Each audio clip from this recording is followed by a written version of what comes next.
हरे माया ब्रह्मण ब्रह्मण ब्रह्मवर्चसी जायतां महाराष्ट्रे राजन्यः सूरायि खवयो दिव्यादि महारथो जायतां दोगरी धेनुर्वोढा नडवानासुः सवदिः पुरान्दिर्जोखा जिष्णु राधेष्ठाः सवेयो द्युवास्य जजमानस्य वीरो जायतां निकामे निकामे नः पर्जन्यो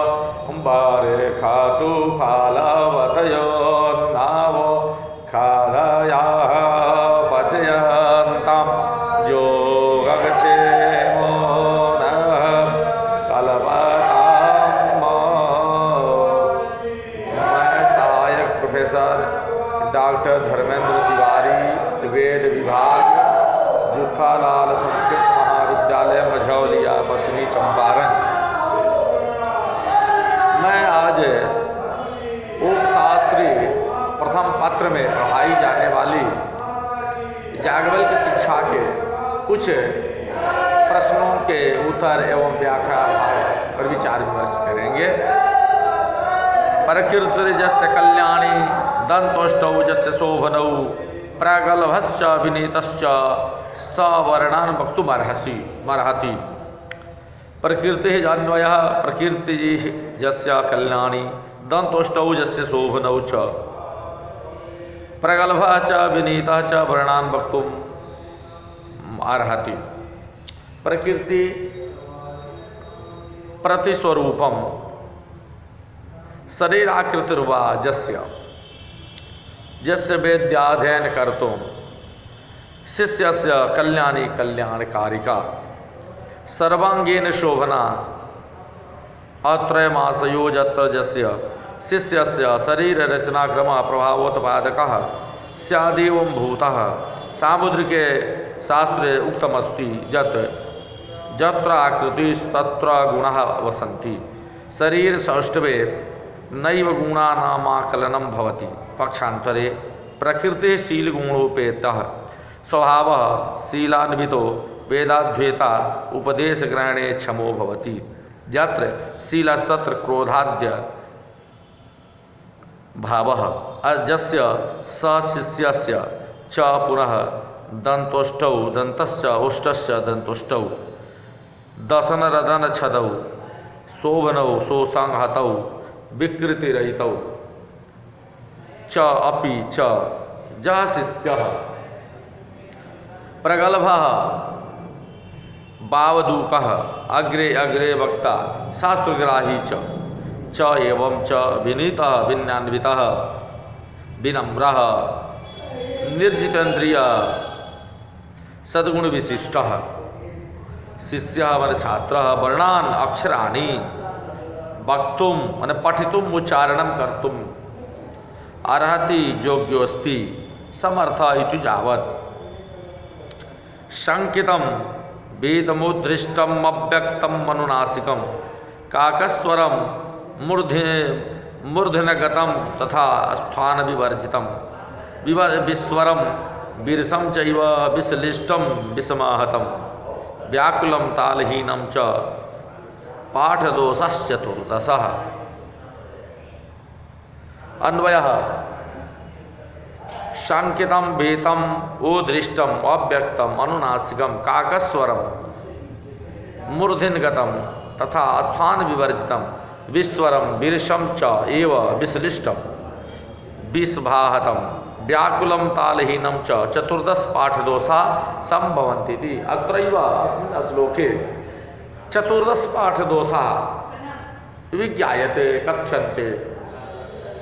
संकितं संशयापन्नम् अस्ति नास्तेस्ताभ्यां संदिहानं किमयमो कारो वा उकार इति भीतं भयाक्रांतम् उद्दृष्टं सम्यक प्रकारेण दष्टम रोषावेशेन वर्धितम विवश्रुतम अव्यक्तम अस्फुटतया भाषणे समर्थम अनुनासिकम निर्नुनासिक वर्णमपि नासिकायां उच्चारितम काकस्वरम वायसोच्चारणम वत स्वरम कंठम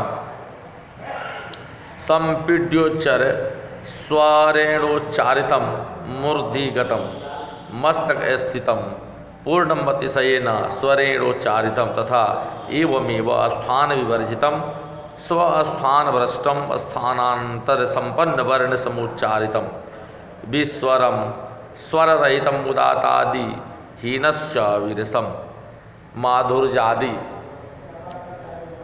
रस विरहितम रूक्षापन्नम व च पुनः विश्लिष्टम विश्लेषितम प्रकर्षणम सर्वतो भावेन संचालनम विकिरणम वर्णानंतरे प्रसृतम विषयाहतम वैपरीत्येन हरस्व दीर्घादि प्रकटनम व्याकुलम विशेषेणाकुलम वर्णस्वराणां विषम्येणोच्चारणम तालहीनम स्वरादि संतूल रहितम चकार समुच्चय बोधकः अनेन प्रकारेण चतुर्दश संख्यकः पाठे अध्ययने दोषाः विकाराः अध्ययने प्रतिबंधकाः परिगणिताः सन्ति तान् विहायाध्यायने प्रवृत्ताभिवेदिति। पुनः संहिता अध्ययन मंत्र समुद्र इव दुस्तरम इति व्याख्या कार्या तसंहिता सारबहुल पद संज्ञा समाकुल क्रम संधि समाकीर्ण दुस्तरो मंत्र सागर अन्वय संहिता सारबहुल पद संज्ञा समाकुल क्रम संधि समाकीर्ण मंत्र सागर दुस्तर संहिता सारबहुल ऋग यजु सामचर्चिता मंत्र संहिता सैव सार वस्तुतत्वं रत्नम तेन बहुल प्रचुरतायुक्ता अत्यधिकम संहिता समन्वित मंत्र पाठस्वरूप पद संज्ञा समाकुल सम्यकतया ज्ञायन्ते आभिरीति संज्ञा पदान्येव संज्ञा पदार्थ ज्ञान साधनोपयुक्तानि ताभि सम्यक व्याकुल व्याप्ता एवं भूता सह पद संज्ञा समाकुल इति क्रम संधि समाकीर्ण संधीयन्ते संयोज्यन्ते पदानि यत्र सा संधि द्वयोः त्रयाणां वर्णयोरेक त्रिकरणं क्रम एव संधि तेन समाकीर्ण समाकुलः युक्तः स क्रम पाठेन युक्त अतएव मंत्र एव सागर समुद्र मंत्र महोदधीरित्यर्थ दुस्तरः दुखेन प्रयासेन तरितुं योग्यः सागर पक्षे सारो रत्नम संज्ञा जलजन्तवो ग्रहादयः संधिरत्र जलभ्रमिः इति बोध्यम। सांप्रतम वेदाध्ययनस्य फल निर्वचनम सर्वपाप विनिर्मुक्तिः ऋक् संहितां त्रिरभ्यस्य जजूखां वा समाहित साम्नां वा सारहस्यां च सर्वपापहित प्रमुच्यते।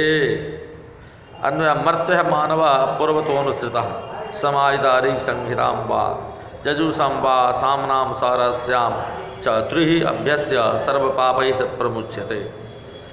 व्याख्या भाग सांप्रतम वेदाध्ययनस्य किं महत्वं फलं वा विद्यते इत्येतत्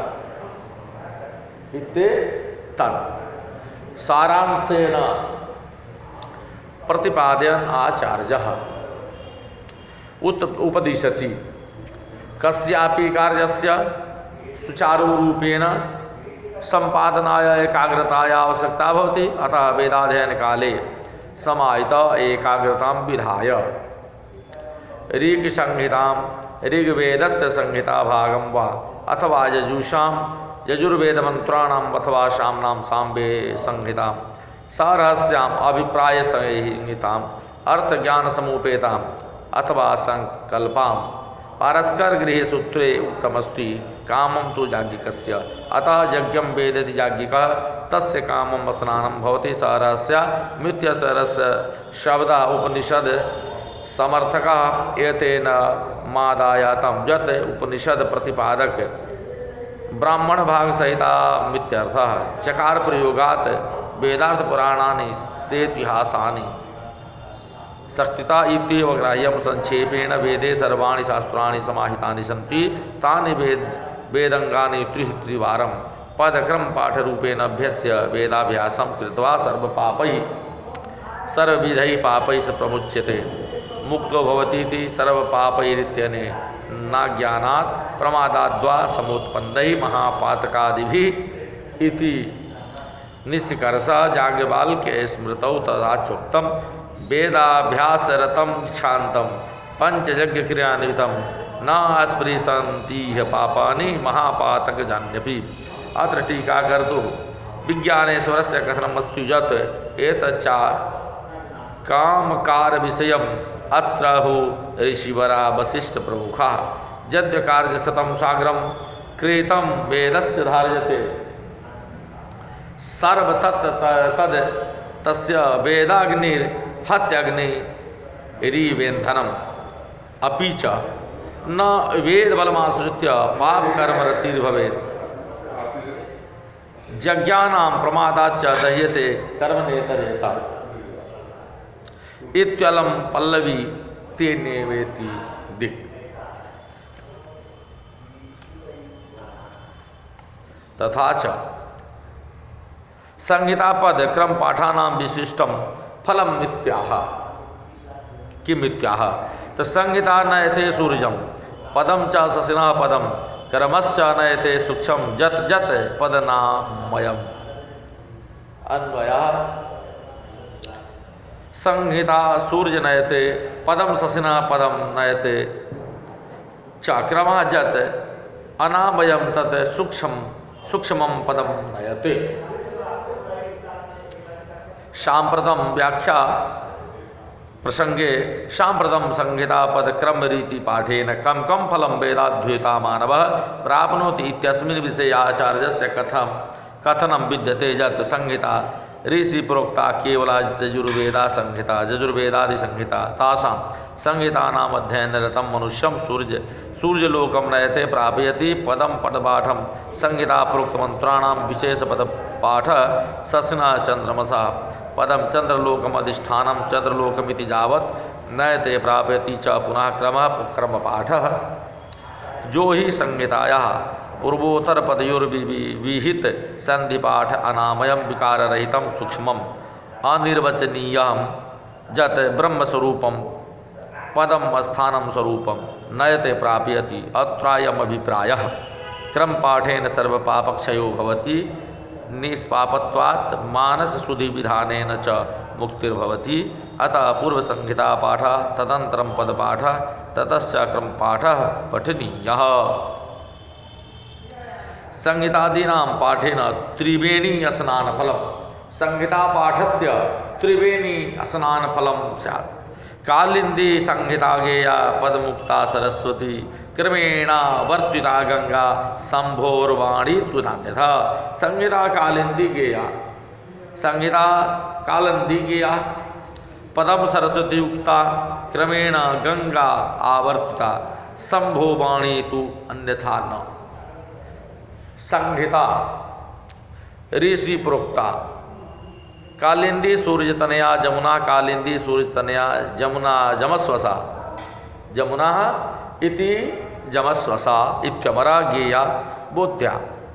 अर्थात यथा जमुनायां स्नानेन जनाः पुण्य लाभं लभन्ते किं वा जमलोकं न गच्छन्ति तद्वद् फलं ते लभन्ते। पद पाठात्मकं पाठः सरस्वती अंतः सलिला सरस्वत्याख्या नदी उक्ता प्रतिपादिता पटपाठेन सरस्वती नद्यवगाहो नोत्पन्नं फलमश्नुत इति भावः। क्रमेण क्रमपाठेन गंगा भागीरथी तस्यामावर्तिता मज्जनेन स्नानेन आपूर्व स्वर्गादिफलं मुक्तिरूपं वा फलं पाठका वैदिका लभन्ते। शंभो महेश्वरस्य वाणी वेदस्वरूपा वाक् तु पुनः अन्यथा एतद् विपरीता न हि अत्र निर्गलितार्थः। तीर्थराज प्रयागवत् संहितापद क्रमाणां सावधानतया पठनशीलस्य गंगादि त्रिवेणी तुल्यफलं मुक्तिरूपं प्रतिददाति। तो आज हम लोग याज्ञवल्क्य शिक्षा के 33वें मंत्र तक के व्याख्या पर हम लोग विचार विमर्श किए और फिर अगले दिन हम लोग इसके अगले भाग पर विचार विमर्श करेंगे। तब तक के लिए मैं अपने वाणी को विराम देता हूँ। जय हिंद, जय भारत, धन्यवाद।